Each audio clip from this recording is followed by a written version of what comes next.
మొదటిగా తండ్రి అయిన దేవుడికి ప్రభువైన యేసుక్రీస్తు నామమున స్తుతులు స్తోత్రాలు సమర్పించుకుంటూ చేరొచ్చిన మీ అందరికీ ప్రభువైన యేసుక్రీస్తు నామమున వందనాలు సమర్పించుకుంటూ మీ అందరికీ ఉన్నారు. ఈ యొక్క దినమందు ఒక ప్రాముఖ్యమైన అంశాన్ని మనం ఆలోచన చేయడానికి ప్రయత్నం చేద్దాం. ఈ యొక్క దినమందు మనం ఆలోచించబోయే యొక్క అంశం ఏమిటి అంటే మెలకువ.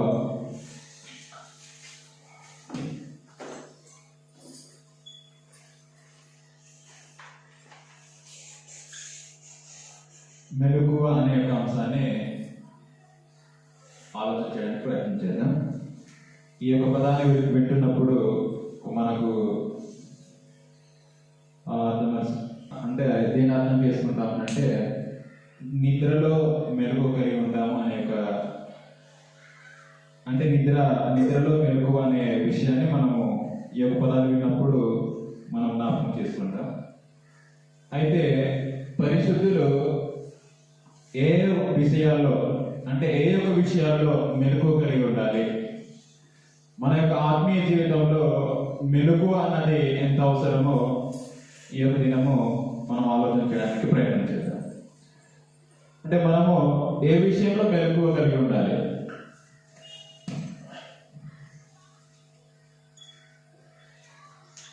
మనము ఏ విషయాల్లో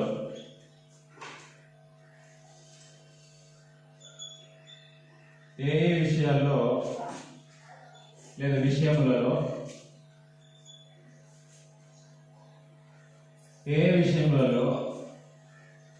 మెలకువ కలిగి ఉండాలి.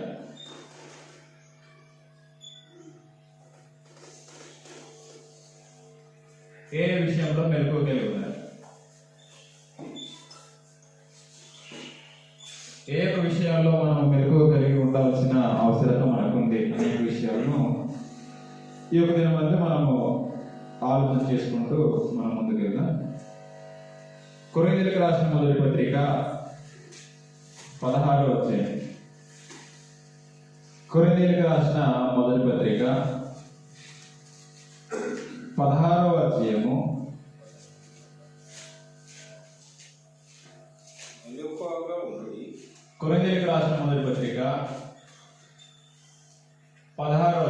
13వ వచనం.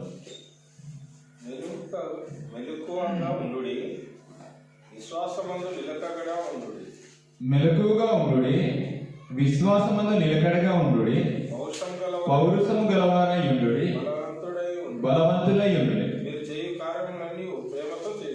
ఈ యొక్క విషయాన్ని మనము చాలా జాగ్రత్తగా గమనించాలి. మెలకువ కలిగి ఉండండి అనే విషయాన్ని తెలియజేస్తున్నాడు. ఏ విషయంలో మెలకువ అంటే విశ్వాసమందు మెలకువ. విశ్వాసమందు మెలకువ అన్నది మనకు ఉండాలంట. విశ్వాసమందు మెలకువగా మనకు ఉన్నట్లయితే ఇక్కడ విషయం తెలియజేస్తున్నాడు.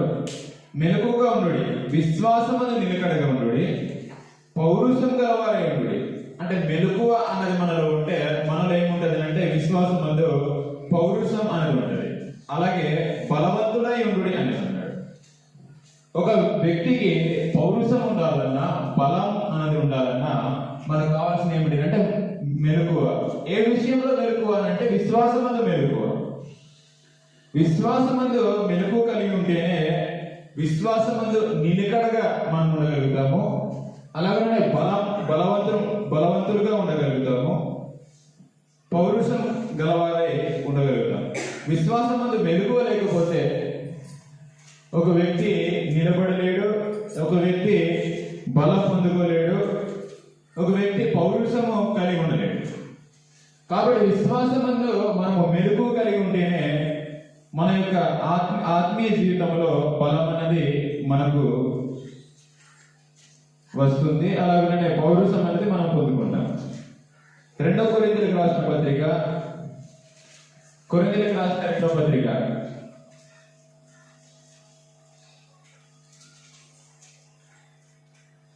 16వ అధ్యాయము. కొరింథీయులకు రాసిన 2వ పత్రిక 13వ అధ్యాయం.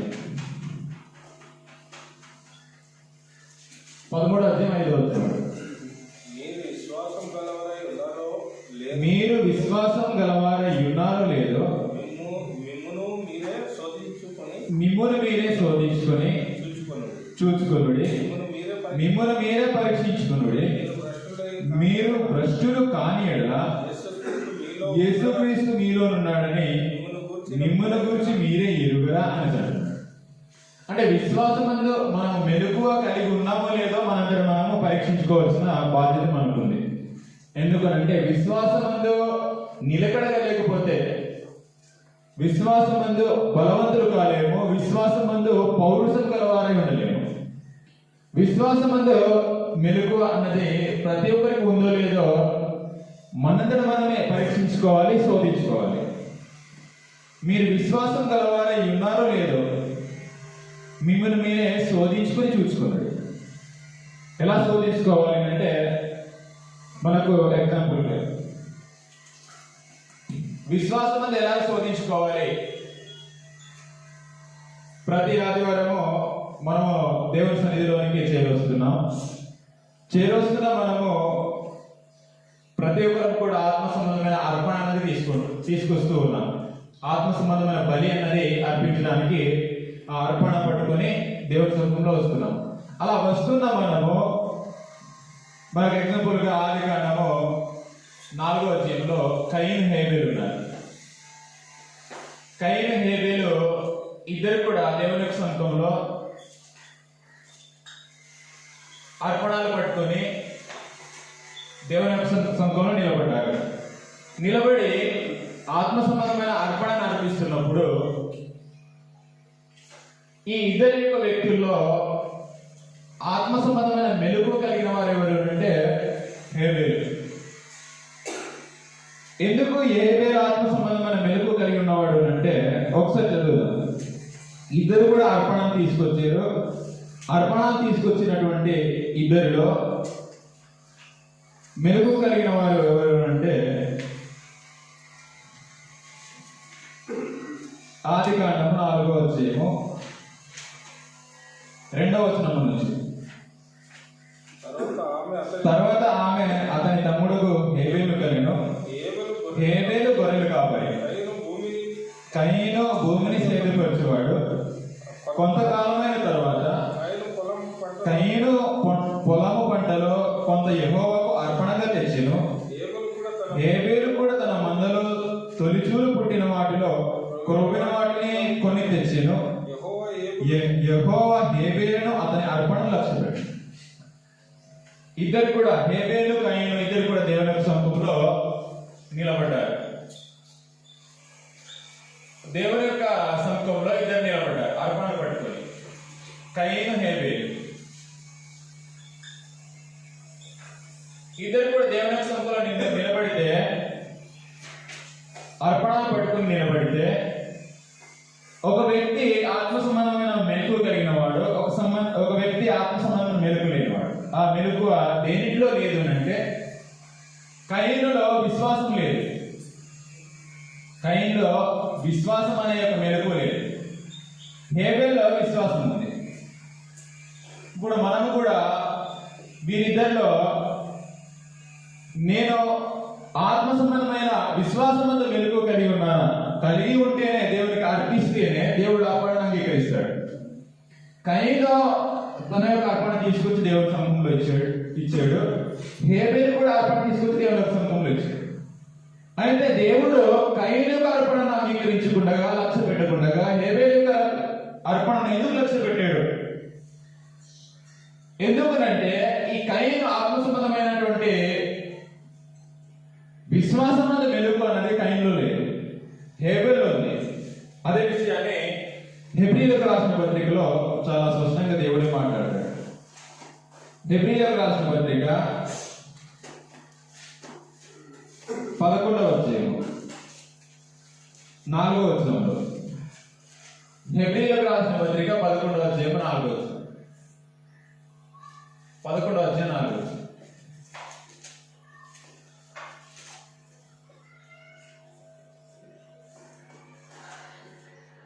హెబ్రీయులకు రాసిన పత్రిక 11వ అధ్యాయం 4వ వచనం. విశ్వాసమును బట్టి హేబేలు కయీను కంటే శ్రేష్టమైన బలి దేవునికి అర్పించెను. కయీనులో ఏం లేదు అంటే విశ్వాసం లేదు. హేబేలు ఏముంది అంటే విశ్వాసం. విశ్వాసమందు మెలకుగా ఉన్న యొక్క హేబేలు తన యొక్క అర్పణను దేవుడికి అర్పిస్తూ దేవుడు అంగీకరించాడు. హేబేలు యొక్క అర్పణను దేవుడు లక్ష్య పెట్టాడు, కయీను యొక్క అర్పణను లక్ష్య పెట్టాడు. కాబట్టి ఇందులో మనం గుర్తించాల్సింది ఏమిటి అంటే, మనం కూడా ఒక కయీను హేబేలు లాగా దేవుని యొక్క సముఖంలో అర్పణను అర్పిస్తున్నప్పుడు మనలో విశ్వాసం ఉందా? మనలో విశ్వాసం ఉందా లేదా? మనమంతటే మనమే పరీక్షించుకోవాలి, శోధించుకోవాలి. ఒకరే కయీను యొక్క స్థానంలో ఉండి నేను దేవునికి అర్పిస్తున్నానా, హేబేలు యొక్క స్థానంలో ఉండి దేవునికి అర్పిస్తున్నాను అర్పణ, ఆ యొక్క విషయాన్ని మనం గుర్తించాలి. ఇక్కడ హేబేలు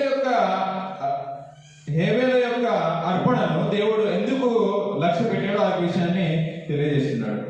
విశ్వాసమును బట్టి హేబేలు కయీను కంటే శ్రేష్టమైన బలి దేవునికి అర్పించాడు. విశ్వాసాన్ని బట్టి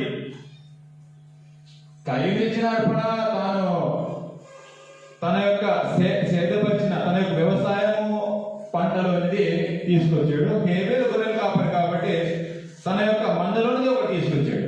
వీరు తీసుకొచ్చిన ఆ యొక్క అర్పణలో లోపం లేదు. మీరు గమనించాలి, ఈ విషయాన్ని మీరు గుర్తించాలి. కయీను తీసుకొచ్చిన యొక్క అర్పణలో లోపం లేదు, హేబేలు తీసుకొచ్చిన అర్పణలో లోపం లేదు. లోపం ఎక్కడ ఉంది అంటే ఆ వ్యక్తిలో ఉంది. అంటే వ్యక్తిలో లేదు అంటే విశ్వాసం లేదు. కయీను యొక్క అర్పణ అర్పిస్తున్నప్పుడు కయీనులో విశ్వాసం లేదు, హేబేలులో విశ్వాసం ఉంది. ఇప్పుడు మనం కూడా ఆత్మ సంబంధమైన అర్పణ, హెబ్రీయులకు రాసిన పత్రిక 13వ అధ్యాయము, హెబ్రీయులకు రాసిన పత్రిక 13వ అధ్యాయము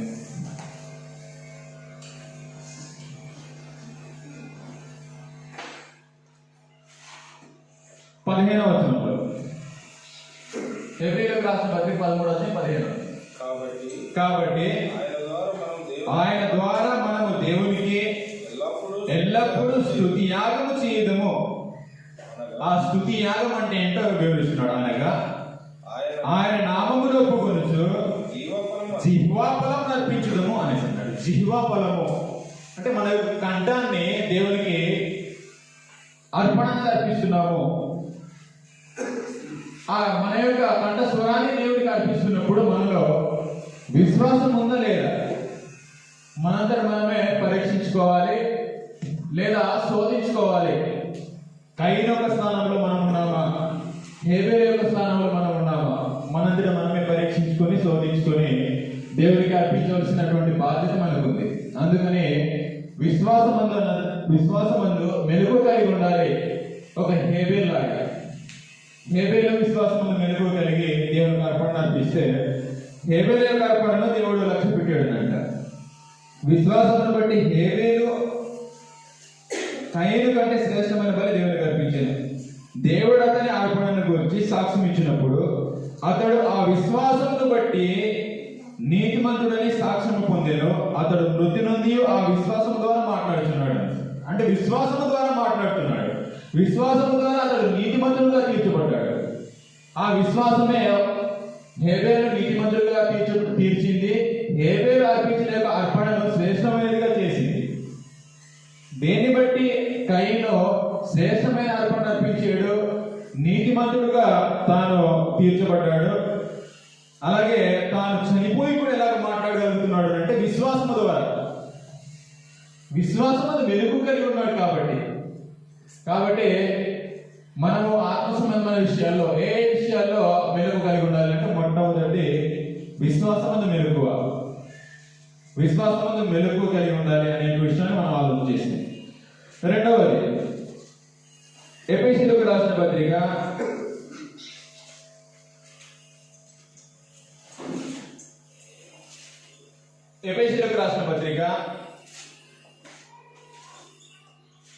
5వ అధ్యాయం 20వ వచనం. ఎఫెసీయులకు రాసిన పత్రిక 5వ అధ్యాయం 20వ వచనం. ఇంకా ఏ విషయంలో మెలకు కలిగి ఉండాలి? మన ప్రభు అయిన యేసుక్రీస్తు పేరట సమస్తమును గూర్చి తండ్రైన దేవునికి ఎల్లప్పుడూ కృతజ్ఞతాస్తుతులు చెల్లించు. క్రీస్తునందరి భయముతో ఒకరినొకడు లోబడి ఉండుడి.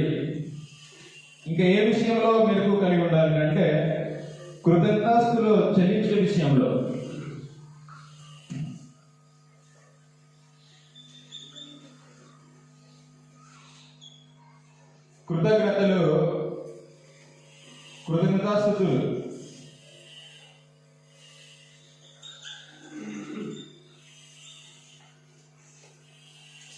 కృతజ్ఞతాస్తుతులు చెల్లించడం విషయంలో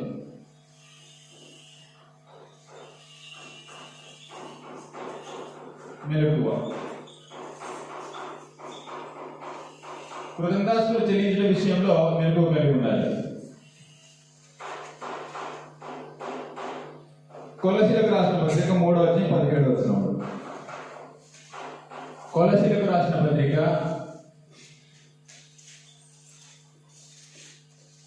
3:17.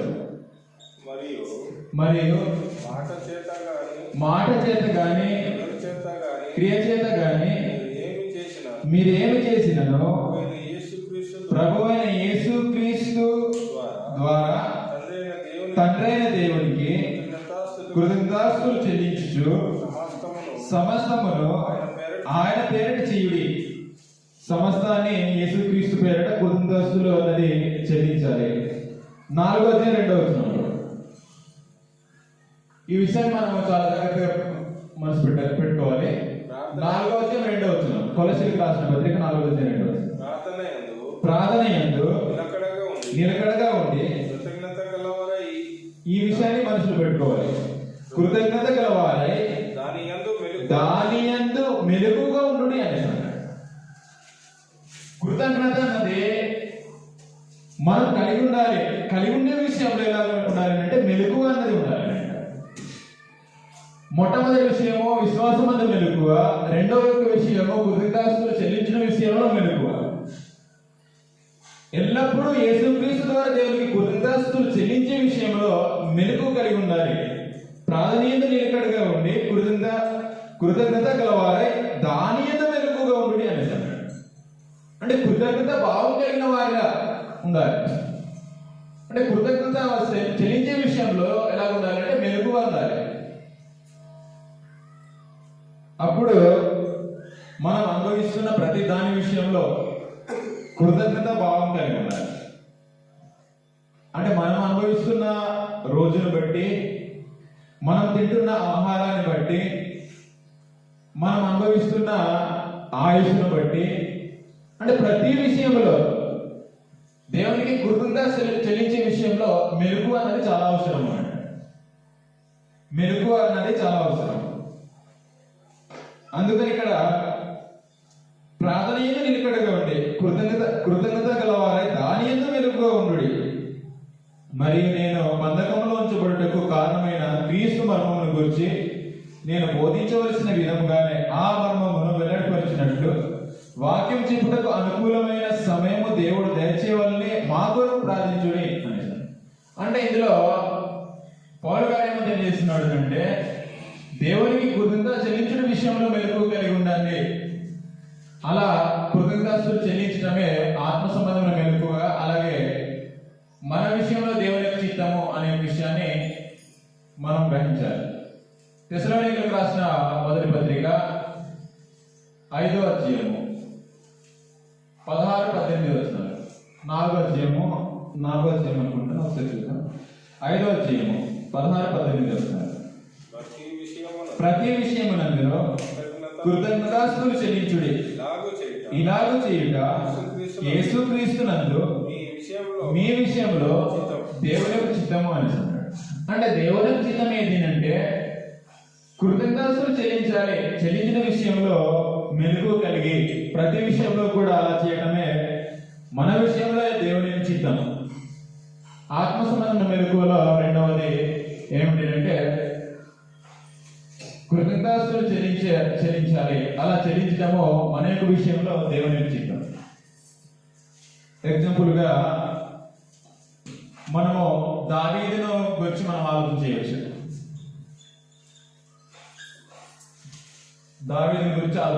ఎగ్జాంపుల్ గా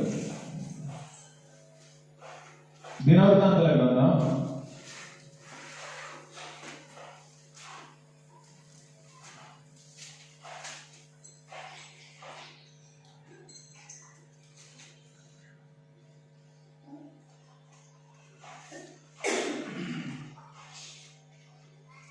దినవృత్తాంతాల గ్రంథం 29వ అధ్యాయం. దినవృత్తాంతాల గ్రంథం 29వ అధ్యాయము 10 నుంచి 12వ వచనం వరకు, లేదా ఈ అధ్యాయం మొత్తంలో మనం చూడొచ్చు. 10వ వచనం నుంచి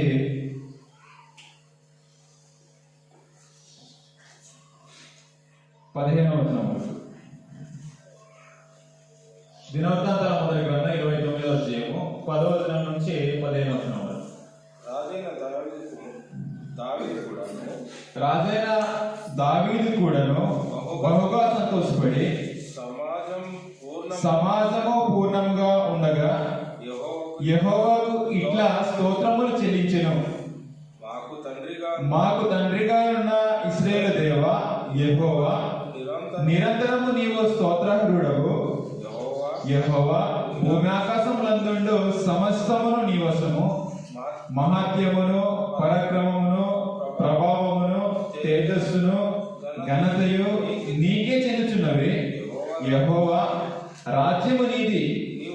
నీవు అందరి మీదను నిన్ను అధిపతినిగా హెచ్చించుకొని ఉన్నావు. ఈ యొక్క విషయాన్ని గుర్తించాలి. ఐశ్వర్యమును గొప్పతనమును నీ వలన కలుగును. నీవు సమస్తమును ఏడువాడవును. బలమును పరాక్రమమును నీ దానములు. హెచ్చించు వాడవును, అందరికి బలమిచ్చు వాడవును నీవే. మా దేవా, మేము నీకు కృతజ్ఞతాస్తులు చెల్లించున్నాము. ఈ యొక్క విషయాన్ని గుర్తించాలి. మేము నీకు కృతజ్ఞతాస్తులు చెల్లించున్నాము. ప్రభావం గల నీ నామమును కొనియాడుచున్నాము. ఈ ప్రకారము మనపూర్వకంగా ఇచ్చు సామర్థ్యం మాకుండుటకు నేనెంత మాత్రపు వాడను అని చెప్తున్నాడు. వాస్తవానికి ఇక్కడ రాజైనటువంటి దావీదు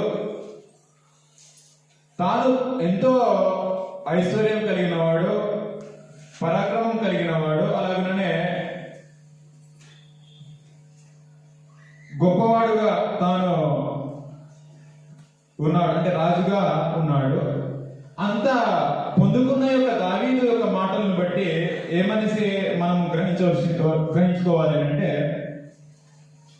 ఈ ప్రకారం మన పూర్వకంగా ఇచ్చు సామర్థ్యం మాకుండుటకు నేను ఎంత మాత్రపు వాడను అని అన్నాడు. అంటే అంత మందిరము కట్టించడానికి ఎంతో ధనాన్ని ఇచ్చాడు దావీదు.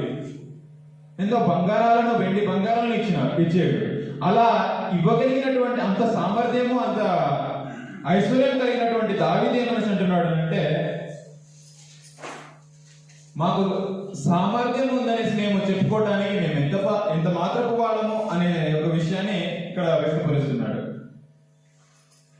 మా దేవా, మేము నీ కృతజ్ఞతాస్తులు చెల్లించున్నాము. ప్రభావముగా నీ నామమును కొనియాడుచున్నాము. ఈ ప్రకారము మన పూర్వకంగా ఇచ్చు సామర్థ్యము మా గుండుటకు నేను ఎంత మాత్రపు వాడను, నా జనులు ఎంత మాత్రపు వారు, సమస్తమును నీ వల్లనే కలిగింది కదా అని అంటున్నాడు. అంటే నేను పొందుకున్నదంతా కూడా నువ్వు ఇచ్చిన యొక్క దానము, నువ్వు ఇస్తేనే మేము పొందుకున్నాము అనే విషయాన్ని తెలియజేసి ఇప్పుడు విషయాన్ని మాట్లాడుతున్నాడు. నీ స్వసంపత్యములో కొంత మేము నీకు ఇచ్చున్నాము. అంటే నీవిచ్చిన ఆస్తిలో సగభాగం నీకు ఇచ్చాను అనేసి. అంటే కొంత నువ్వు ఎంతో నాకు ఆస్తి ఇచ్చావు, ఆ ఆస్తిలో కొంత నీకు ఇచ్చున్నాము అని కృతజ్ఞతాస్తులు చెల్లిస్తూ ఈ విషయాన్ని మాట్లాడుతున్నాడు. 15వ వచనంలో, మా పితరులందరి వలన మేమును నీ సన్నిధిని అతిథులమును పరదేశులమునై ఉన్నాము. మా భూనివాస కాలము నీడైనంత స్థిరంగా ఉన్నవాడు ఒకడును లేడు.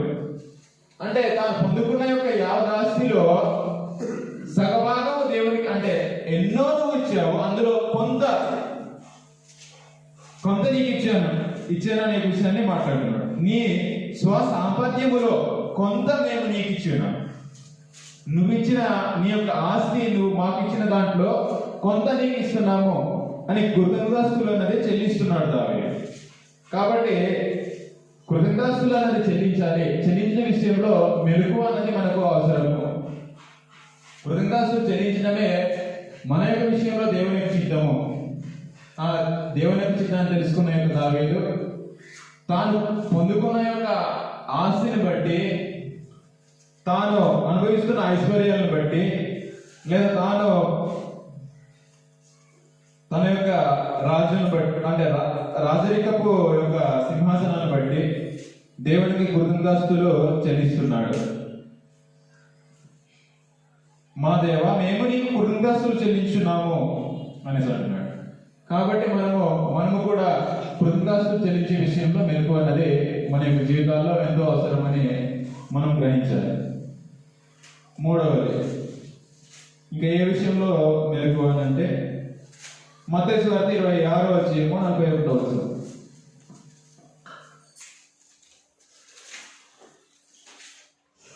మత్తయి సువార్త 26:41.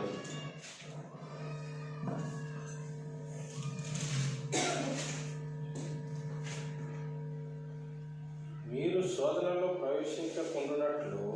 శోధనలో ప్రవేశించకుండునట్లు మెలకువగా ఉండుడి, ప్రార్థన చేయుడి అనేసి అంటున్నాడు. ఇక్కడ మనము గుర్తించాల్సింది ఏమిటి అంటే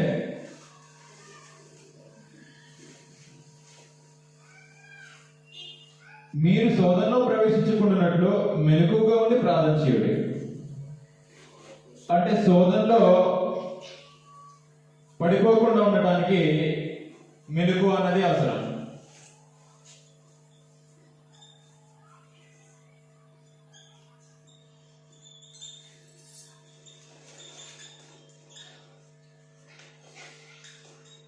మీరు శోధనలో ప్రవేశించకున్నట్టు మెలకు కలిగి ఉండుడే.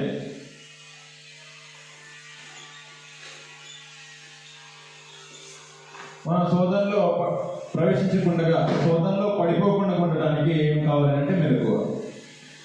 మీరు శోధనలో ప్రవేశించకుండానట్లు మెలకువగా ఉండి ప్రార్థన చేయుడి అని అన్నాడు. ఆత్మ సిద్ధమే కానీ శరీరము బలహీనమని పేతురు చెప్పాడు.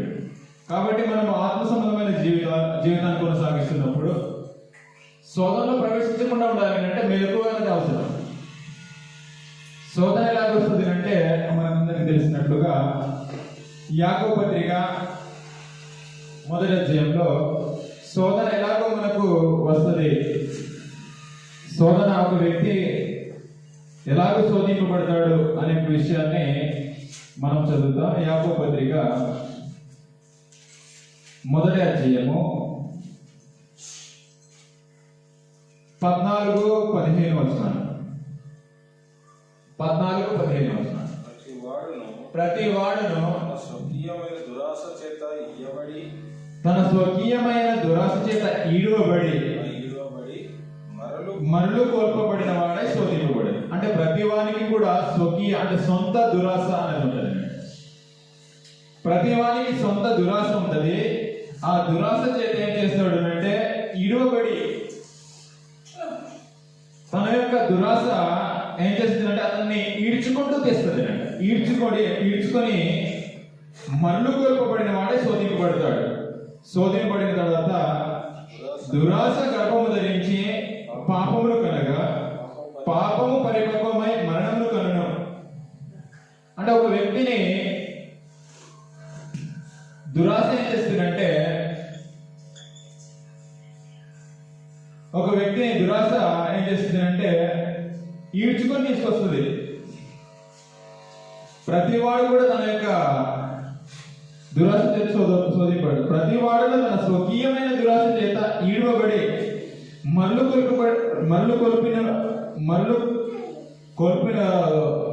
కోల్పబడిన వాడై శోధింపబడును. అంటే దురాశ ఏం చేస్తుందంటే ఒక మనిషిని ఈడ్చుకొని తీసుకొస్తుంది. అంటే ఈ దురాశ అన్నది ఏం చేస్తుందంటే ఒక వ్యక్తిని ఈడ్చుకొని తీసుకొస్తుంది.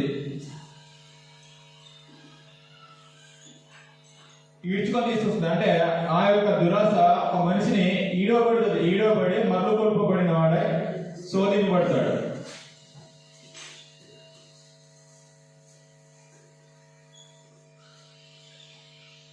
శోధింపబడినప్పుడు ఆ శోధనను అతను అనుభవిస్తాడు.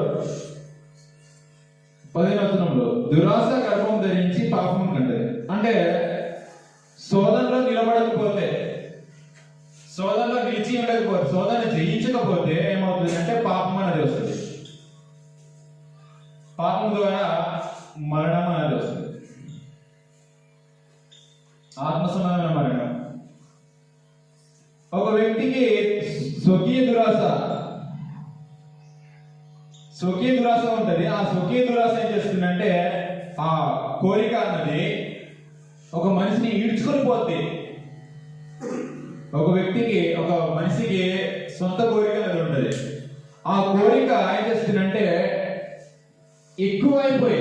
ఆ కోరిక ఎక్కువైపోయి ఈడ్చుకొని పోతే, ఆ కోరిక ద్వారా ఏమవుతాడు అంటే శోధింపబడతాడు. ఆ శోధింపబడిన వాడే తాను శోధనలో నిలిచకపోతే, శోధనను జయించకపోతే వాడు పాపం చేస్తాడు. పాపం చేసిన వాడు మరణానికి లోనవుతాడు. కాబట్టి ఈ శోధనలోనికి ప్రవేశించకుండా ఉండాలి అంటే ఆత్మ సంబంధమైన మెలకువ. శోధనలో ప్రవేశించకుండాట్లు మెలకువగా ఉండు అనే విషయాన్ని ప్రభు యేసుక్రీస్తు తెలియజేయడం జరిగింది. కొరింథీయులకు రాసిన మొదటి పత్రిక 10వ అధ్యాయము. కొరింథీయులకు రాసిన మొదటి పత్రిక 10వ అధ్యాయం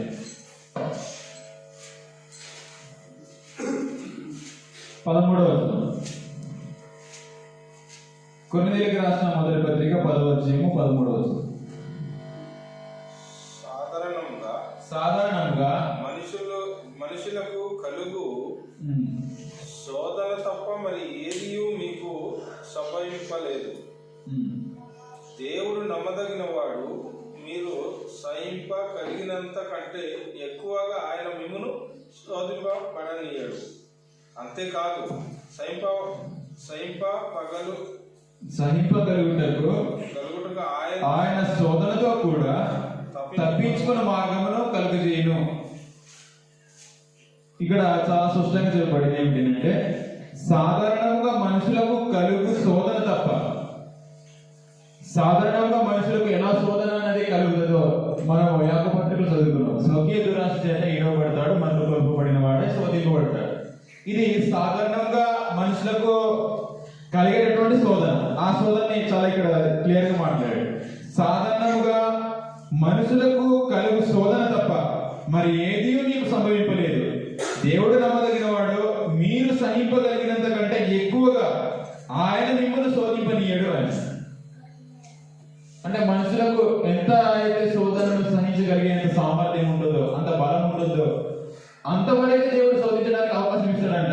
దేని ద్వారా కూడా. ఎగ్జాంపుల్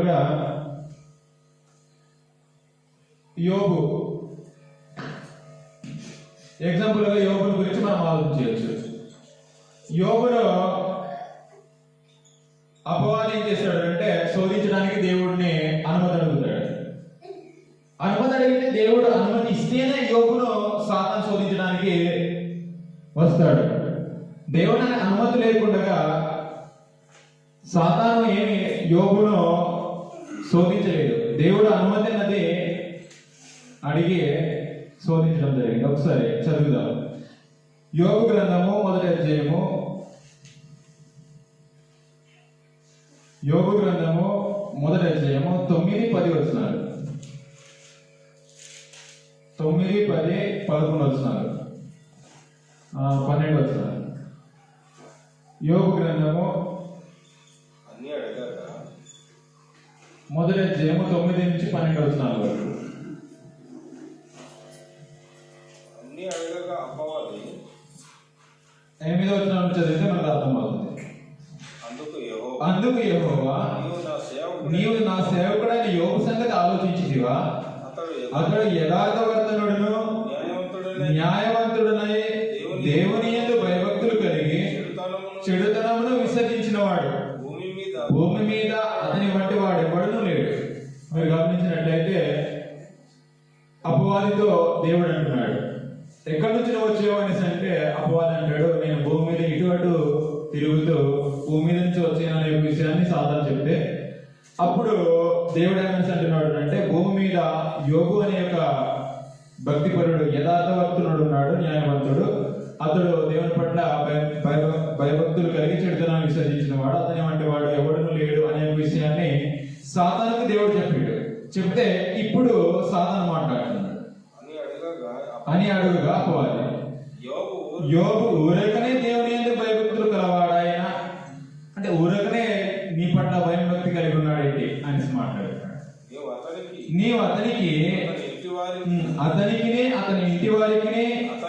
కలిగిన సమస్తమునకును చుట్టు కంచె వేసివి కదా. నీవు అతని చేతి పనిని దీవించుచుట చేత అతడు ఆస్తి దేశంలో బహుగా విస్తరించున్నది. అంటే నువ్వు అతనికి కంచె వేసిన కారణంను బట్టి, నువ్వు అతన్ని దీవించిన కారణంను బట్టి అతడు నీ పట్ల భయభక్తి కలిగి ఉన్నాడు. కానీ నువ్వు దీవించకపోతే నీ పట్ల భయభక్తి కలిగి ఉండడు అనే ప్రభువారు మాట్లాడుతున్నాడు. 11వ వచనంలో, ఆయనను నీవు ఇప్పుడు నీ చెయ్యి చాపి అతనికి కలిగిన సమస్తమును మొత్తిన ఎడల అతడు నీ ముఖం మీదనే దూషించి నిన్ను విడిచిపోవును అని యెహోవాతో అన్నాడు. నువ్వు ఒకసారి అతన్ని దీవించావు కదా, శపించుడు నీ ముఖాన్నే దూషించి వెళ్ళిపోతాడు అని సాధన చేస్తున్నాడు అంటే దేవునికి తెలియజేశాడు. దేవునికి తెలియజేసినప్పుడు ఇప్పుడు దేవుడు అనుమతిస్తున్నాడు శోధించడానికి. 12వ వచనంలో, యెహోవా ఇదిగో అతనికి కలిగిన సమస్తము నీ వశమున ఉన్నది, అతనికి మాత్రం ఏ హాని చేయకూడదని అపవాదికి సెలవీయగా వాడు యెహోవా సన్నిధి నుండి బయలుదేరాడు. అతని యొక్క ఇక్కడ విషయాన్ని ఏమని తెలియజేశాడు అంటే, అతనికి మాత్రం ఏ హాని చేయకూడదని అపవాదికి సెలవించాడు.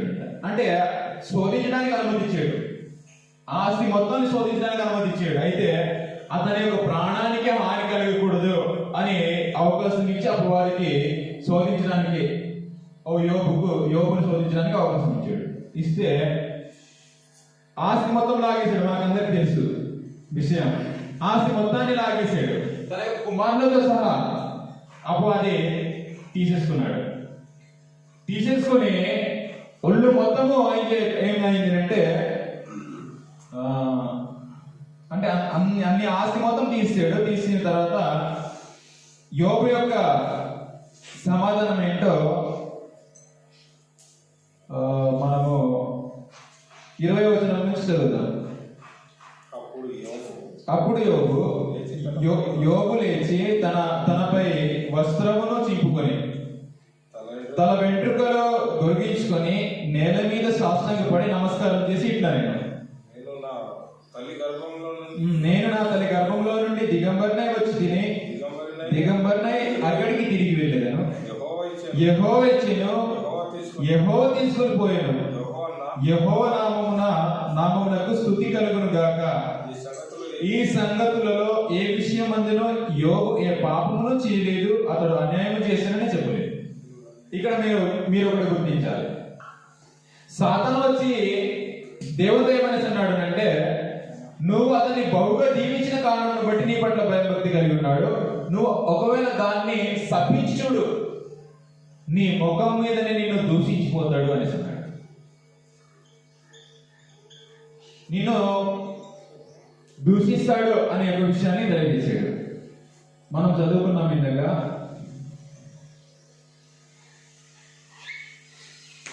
పదవచనంలో, నీవు అతని చేతి పనిని దీవించుట చేతనే అతని ఆస్తి దేశంలో బాగా విస్తరించేది. 11వ వచనం, ఆయనను నేను ఇప్పుడు నీ చెయ్యి చాపి అతనికి కలిగిన సమస్తమును మొత్తిన ఎడల అతడు నీ ముఖము ఎదుటనే దూషించి నిన్ను విడిచిపోవును అనేసి అన్నాడు. నేను ముఖం మీద దూషించి నిన్ను విడిచిపోతాడు అని సాతాను అంటే, సరే నువ్వు అతన్ని శోధించు, అతని యావదాస్తిని నువ్వు లాగేసుకో, అయితే అతని ప్రాణానికి ఏం హాని కలగకుండా చూసుకో, అప్పుడు నన్ను దూషించాడో నువ్వు తెలుసుకుంటావు అనేసి అనుమతించాడు. సాతానుకి దేవుడు అనుమతించాడు. అప్పుడు ఆస్తి మొత్తం లాగేసిన తర్వాత ఇప్పుడు యోబు యొక్క సమాధానం అంటే ఇప్పుడు చదువుకున్నాం. యోబు దేవుని దూషించాడంటే దూషించలేదు. దూషించకుండా ఏమేసి మాట్లాడుతున్నాడు అంటే, నేను నా తల్లి గర్భంలో నుండి దిగంబరినే వచ్చి తిని దిగంబరినే తిరిగి అక్కడికి వెళ్ళదు. యెహోవా తీసుకొని పోయాను. యెహోవా నామమున స్తుతి కలుగును గాక. ఈ సంగతులలో ఏ విషయం అందులో యోబు ఏ పాపం చేయలేదు, దేవుడు అన్యాయం చేసిన చెప్పలేదు. అంటే అనుమతించాడు. అనుమతిని బట్టి యోబును శోధించాడు. అయినప్పటికీ యోబు శోధనలో నిలిచున్నాడు. శోధనలో నిలిచున్నాడు. అందుకని ఒక వ్యక్తి ఎంతవరకు తన యొక్క శోధనను జయించగలుగుతాడో, శోధన ఎంతవరకు ఎదుర్కొంటాడో అంతవరకు మాత్రమే దేవుడు శోధించడానికి అవకాశం ఇస్తాడు. అదే విషయాన్ని మనం నిన్న చదువుకున్నాం. కొరింథీయులకు రాసిన మొదటి పత్రిక 10వ అధ్యాయము. మరొకసారి చదువుదాం. 10వ అధ్యాయము 12వ వచనంలో 13వ వచనంలో సాధారణముగా మనుషులకు కలుగు శోధన తప్ప మరి ఏదీ మీకు సంభవింపలేదు. దేవుడు నమ్మదగిన వాడు. నమ్మదగిన దేవుడు ఏం చేస్తాడు అంటే మీరు సహింపగలిగినంత కంటే ఎక్కువగా ఆయన మిమ్మల్ని శోధింపనీయడు. యోబు యొక్క సహనాన్ని గుర్తించిన దేవుడు ఎంతవరకు యోబు సహిస్తాడో ఆ సహనాన్ని గుర్తించి ఆ సహనాన్ని కంటే ఎక్కువగా శోధించడానికి సాతానుకు అవకాశం ఇవ్వలేదు. నువ్వు దీవించిన కారణం బట్టి నీ మీద భయభక్తులు కలిగి ఉన్నాడు, కానీ నువ్వు ఆ యొక్క దీవెనాలను శపిస్తే నీ ముఖం మీదటే దూషిస్తాడని అన్నాడు. యోబు యొక్క సహనాన్ని గుర్తించిన దేవుడు యోబు ఎంతవరకు సహిస్తాడో అంతవరకు శోధించడానికి అవకాశం ఇచ్చాడు. ఎక్కువగా శోధించడానికి అవకాశం ఇవ్వడు. దేవుడు నమ్మదగిన వాడు. మీరు సహింపగలిగినంత కంటే ఎక్కువగా ఆయన మిమ్మల్ని శోధింపనీయడు. అంతేకాదు సహింపగలుగుటకును ఆయన శోధనతో కూడా తప్పించుకున్న మార్గమును ఆయన కలుగు చేయడం అని. అంటే ఇక్కడ మరొక విషయాన్ని గుర్తించాలి. ఏమిటంటే శోధన సహిస్తున్నప్పుడు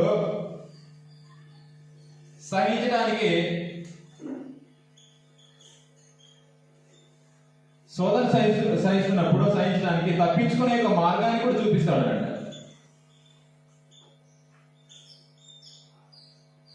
తప్పించుకునే ఒక మార్గాన్ని కూడా దేవుడు చూపిస్తాడు. అదే విషయాన్ని ఇక్కడ మాట్లాడాడు. సహింపగలుగుటకును ఆయన శోధనతో కూడా తప్పించుకున్న మార్గమును ఆయన కలిగి దేవుడు ఎక్కువ శోధించడానికి అవకాశం ఇవ్వడు. శోధింపబడుతున్నప్పుడు తప్పించుకునే ఒక మార్గాన్ని కూడా దేవుడు కలిగిస్తాడు. కాబట్టి మనము శోధనలో పడిపోకుండా ఉండడానికి మెలకువ అన్నది అవసరం. ఎలాగంటే ఒక యోబు ఎలాగో మెలకువ కలిగి అపవాది యొక్క శోధనలో నుంచి నిలబడ్డాడో ఆ యొక్క విషయాన్ని మనం ఆలోచన చేసేది. కాబట్టి మనం ఆత్మ సంబంధమైన విషయాల్లో శోధనలో ప్రవేశించకుండా మనకు మెలకువ అన్నది అవసరం. తర్వాత 4వ విషయం, పేతురు రాసిన మొదటి పత్రిక 4:7. పేతురు రాసిన మొదటి పత్రిక 4:7.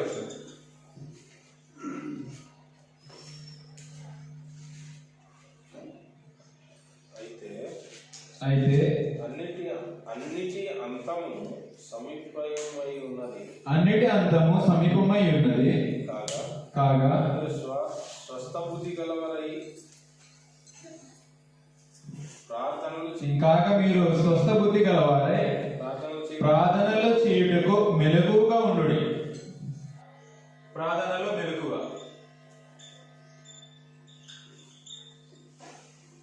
అంటే ప్రార్థనలో మెలకువగా అన్నది మనం ఉండాలంట. అదే విషయాన్ని ఇక్కడ పేతురు ద్వారా మనం తెలియజేస్తున్నాడు. అయితే అన్నిటి అంతము సమీపమై ఉన్నది కాగా మీరు స్వస్థ బుద్ధి గలవారై ప్రార్థనలు చేయుటకు మెలకువగా ఉండండి.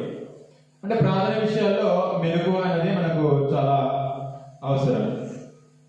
ప్రార్థన చేస్తున్నప్పుడు మెలకువ లేని యొక్క జీవితాన్ని మనం లేనప్పుడు మనకు ఆత్మీయ స్థితి, ఆత్మ సంబంధమైన జీవితం కట్టుకోవడానికి అవకాశం ఉండదు. ఎఫెసీయులకు రాసిన పత్రిక 6వ అధ్యాయము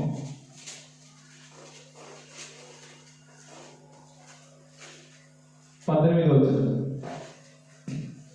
ఎఫెసీయులకు రాసిన పత్రిక 6వ అధ్యాయం 18వ. ఆత్మ వలన ప్రతి సమయమందును ప్రతి విధమైన ప్రార్థనలను విజ్ఞాపనము చేయుచు ఆ విషయమై సమస్త పరిశుద్ధుల నిమిత్తమును పూర్ణమైన పట్టుదలతో విజ్ఞాపన చేయుచు మెలకువగా ఉండాలి. మనము ఆత్మ వలన ప్రతి సమయమునందు ప్రతి విధమైన ప్రార్థనలను విజ్ఞాపనలు చేయొచ్చు. మనము ఏం చేయాలంటే మెలకువ కలిగి ఉండాలంట. ఆ విషయమై ఏ విషయమై అంటే ప్రార్థన చేసే విషయమై సమస్త పరిస్థితుల నిమిత్తమును పూర్ణమైన పట్టుదలతో విజ్ఞాపన చేయ నిమిత్తము మెలకువగా ఉండు అనేసి అన్నాడు. మెలకువ అనేది మన యొక్క ఆత్మీయ జీవితంలో చాలా అవసరమైనది. ప్రార్థన విషయంలో మెలకువ ఏక విషయాల్లో ప్రార్థన చేయాలి ఇక్కడ మాట్లాడుతున్నాడు అంటే పరిశుద్ధుల నిమిత్తము ప్రతి సమయమునందు ప్రతి విధమైన ప్రార్థనలను విజ్ఞాపనలు చేయొచ్చు. ఆ విషయమై సమస్త పరిస్థితుల నిమిత్తమును పూర్ణమైన పట్టుదలతో విజ్ఞాపన చేయించి మెలుగోగుతాడు. అంటే మన యొక్క ప్రతి సమయమునందు విజ్ఞాపన అనేది అవసరము. అలాగనే తోటి పరిశుద్ధుల నిమిత్తము విజ్ఞాపన అనేది అవసరం. కాబట్టి ప్రార్థన విషయంలో కూడా మెలకువగా అన్నది మన యొక్క జీవితాల్లో ఎంతో అవసరమై ఉన్నది. లూకా సువార్త 2వ అధ్యాయము, లూకా సువార్త 21వ అధ్యాయము.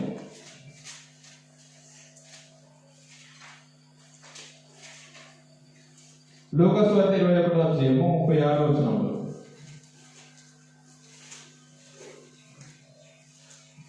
లూకా సువార్త 21వ అధ్యాయము 36వ వచనం.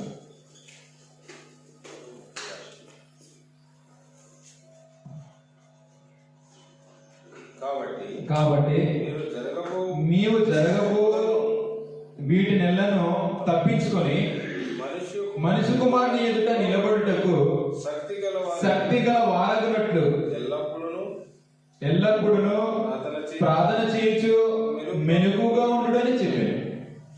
ఎల్లప్పుడూ మనం ప్రార్థన చేస్తూ ఏం చేయాలి అంటే మెలకువ అన్నది కలిగి ఉండాలి. ఎల్లప్పుడూ ప్రార్థన విషయాల్లో కూడా మెలకువగా అన్నది ఉండాలి. ఉంటే ఏమవుతుంది అంటే యేసు ప్రభు ఎదుట మనిషి కుమారుని ఎదుట నిలబడుటకు శక్తి గలవారన్నట్లు అనేసి అన్నాడు. కింద పుట్టినోట్లో పాత్రులని ఎంచబడినట్లు అంటే యేసు ప్రభు ఎదుట నిలబడడానికి నేను పాత్రుడను అనేటట్టు ఎంచుకునేటట్లుగా ఏం చేయాలంటే ప్రార్థన విషయంలో మెలకువగా అన్నది మన యొక్క జీవితాల్లో ఎంతో అవసరమైంది. తర్వాత 5వ విషయం మత్తయి సువార్త 24వ అధ్యాయము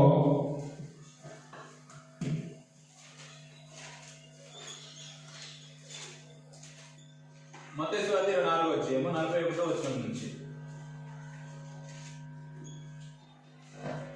ఇద్దరు స్త్రీలు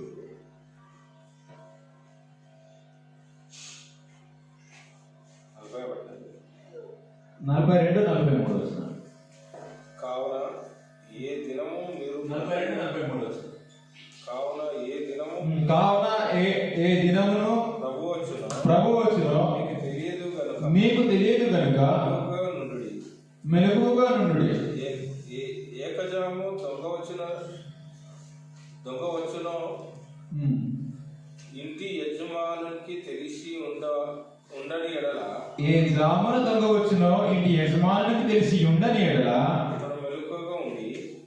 అతడు మెలకువగా ఉండి తన ఇంటికి కన్నము వెయ్యనీయడని మీరు ఎరుగుదురు.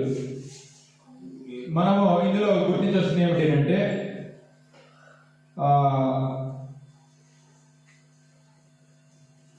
అంటే ప్రభు యొక్క రాకను గురించి ఇక్కడ చెప్పబడింది యెరూషలేము దేవాలయం యొక్క నాశనపు రాకను గురించి. అయినప్పటికీ ఇక్కడ ప్రభు యొక్క రాకను గురించి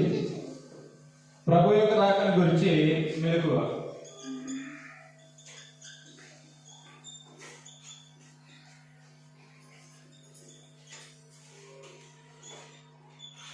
ప్రభు యొక్క రాకను గురించి ఏం కలిగి ఉండాలంటే మెలకువ. ప్రభు తాను రెండోసారి నేను వస్తాను అనే విషయాన్ని చెప్పలేడు కాబట్టి ఆ విషయంలో మెలుగు కలిగి ఉండాలి. 42వ వచనంలో కావున ఏ దినమున మీ ప్రభు వచ్చునో మీకు తెలియదు కనుక మెలుగుగా నుండుడి. ఇక్కడ చెప్పబడేది యెరూషలేము దేవాలయం యొక్క నాశనం కొరకు యేసు ప్రభు వస్తాడు అని. అయినప్పటికీ యేసు ప్రభు తాను వెళ్తున్నప్పుడు ఒక విషయం చెప్పలేడు. ఏమని చెప్పలేడు అంటే అపోస్తలుల కార్యాల గ్రంథం 1వ అధ్యాయం. అపోస్తలుల కార్యాల గ్రంథం 1వ అధ్యాయం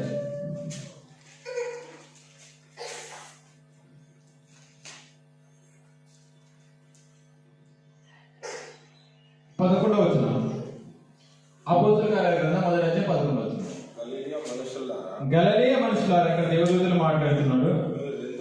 మీరెందుకు నిలిచి ఆకాశం వైపు చూస్తున్నారు? మీ యొద్ద నుండి పరలోకమునకు చేర్చుకొనబడిన ఈ యేసే ఏ రీతిగా పరలోకమునకు వెళ్ళుట మీరు చూతురో ఆ రీతిగానే ఆయన తిరిగి వచ్చినని వారు.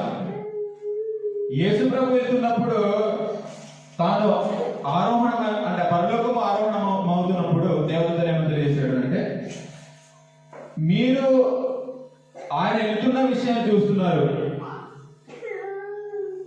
ఏ రీతిగా పరలోకములకు వెళ్ళుట మీరు చూతురో ఆ రీతిగానే ఆయన తిరిగి వచ్చినని వారితో చెప్పారు. అంటే యేసు ప్రభు ఏ విధంగా వెళ్ళాడో అలాగే వస్తాడు. కాబట్టి ఆ ప్రభు యొక్క రాకను గురించి మెలకుగా అనేది అవసరం. యేసు ప్రభు వస్తాడు అనే విషయాన్ని తెలుసుకుని ప్రతి ఒక్కరు కూడా ప్రభు విషయమైనటువంటి మెలకుగా అనేది మనం కలిగి ఉండాలి. లూకా సువార్త 12:32. లూకా సువార్త 12:32.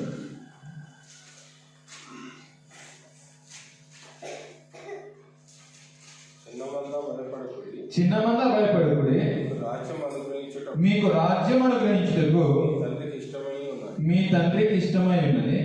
మీకు ఇది కాదు, తెస్సలోనికీయులకు రాసిన పత్రిక మొదటి పత్రిక 5:6. తెస్సలోనికీయులకు రాసిన మొదటి పత్రిక 5:6.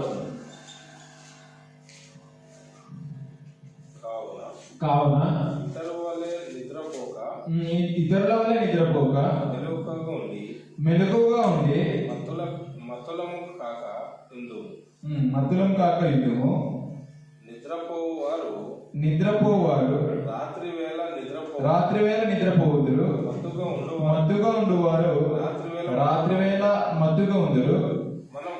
మనము పగట వారమై ఉన్నాము కనుక మత్తులమై ఉండగా విశ్వాస ప్రేమలను కవచము రక్షణ నిరీక్షణను శిరస్త్రాణమును ధరించుకుందాము.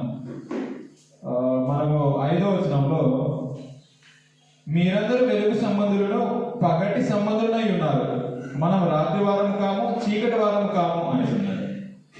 అంటే మనము ఇక్కడ చెప్పబడినట్టుగా వెలుగు సంబంధులమై ఉన్నాము అంటే పగటి వారమై ఉన్నాము అని అన్నాడు.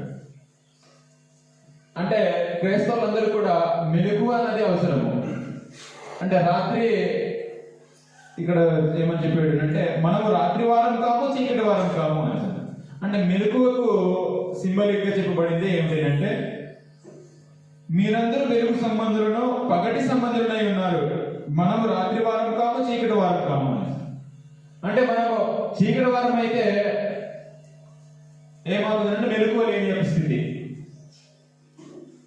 పగటి సంబంధులు అయితే ఆత్మ సంబంధమైన ప్రభు యొక్క రాకడ గురించి మెలుగు కలిగిన స్థితి.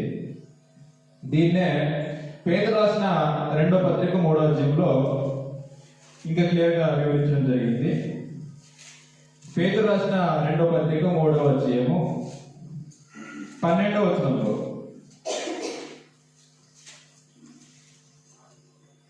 11-12 వచనాలు కలిసి ఉన్నాయి. ఇవన్నీ ఇట్లు లయమైపోవును కనుక ఆకాశంలో రవులుకొని లయమైపోవునట్టు పంచభూతములో మహావేంద్రముతో కరిగిపోవునట్టు దేవుని దినపు రాకడ కొరకు కనిపెట్టుచు. మీరు గమనించాలి, దేవుని దినపు రాకడ కొరకు కనిపెట్టుచు, దానిని ఆశతో అపేక్షించుచు మీరు పరిశుద్ధమైన ప్రవక్తతోనూ భక్తితోనూ ఎంతో జాగ్రత్త గలవారై ఉండవలెను అంటున్నాడు. అంటే ప్రభు యొక్క రాకడ గురించి జాగ్రత్త అన్నది, మెలుగు అన్నది చాలా అవసరం. మనం ఇంతవరకు 5 విషయాలు ఆలోచన చేసాం. మొదటిది విశ్వాసమందు మెలుగువ, కృతజ్ఞత చెల్లించిన విషయంలో మెలుగువ, శోధనలో ప్రవేశించుకుండటానికి మెలుగువ, ప్రాధాన్యత మెలుగువ, అలాగే ప్రభు రాకను గురించినటువంటి మెలుగు అన్నది మనలో ఉండాలి. 2 విషయాలు చెప్పి నేను ముగిస్తాను. 6వది, ఇంకా ఎవరి విషయంలో ఇంకా మెలుగుగా కలిగి ఉండాలి అంటే పేతురు రాసిన మొదటి పత్రిక పేతురు రాసిన మొదటి పత్రిక 5వ అధ్యాయం 8వ వచనంలో. పేతురు రాసిన మొదటి పత్రిక 5వ అధ్యాయం 8వ వచనం. నిబ్బరమైన బుద్ధి గలవారై మెలకుగా ఉండుడి. మీ విరోధి అయిన అపవాది గర్జించు సింహము వలె ఎవరిని మృంగుదునా అని వెతుకుచు తిరుగుచున్నాడు అని. అంటే అపవాది యొక్క విషయంలో మెలకువ.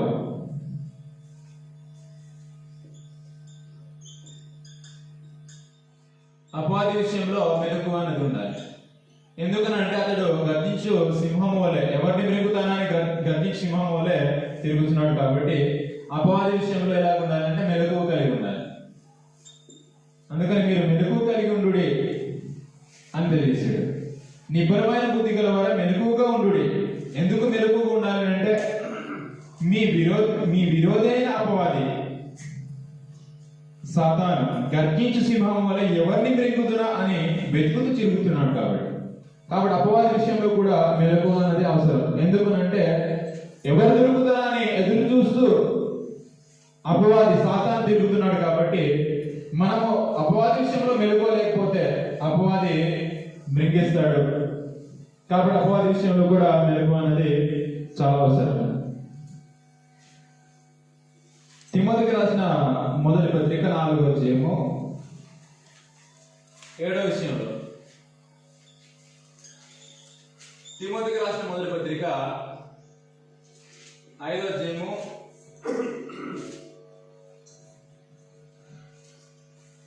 4వ అధ్యాయం 16.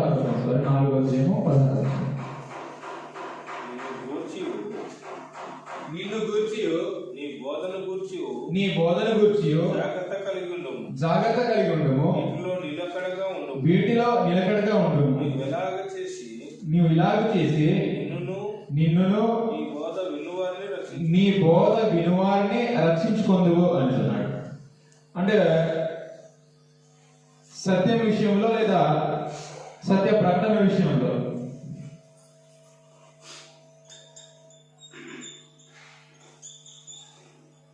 సత్యంలో లేదా సత్య ప్రకటన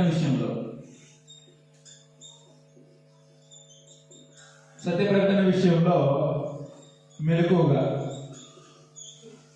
లేదా జాగ్రత్త.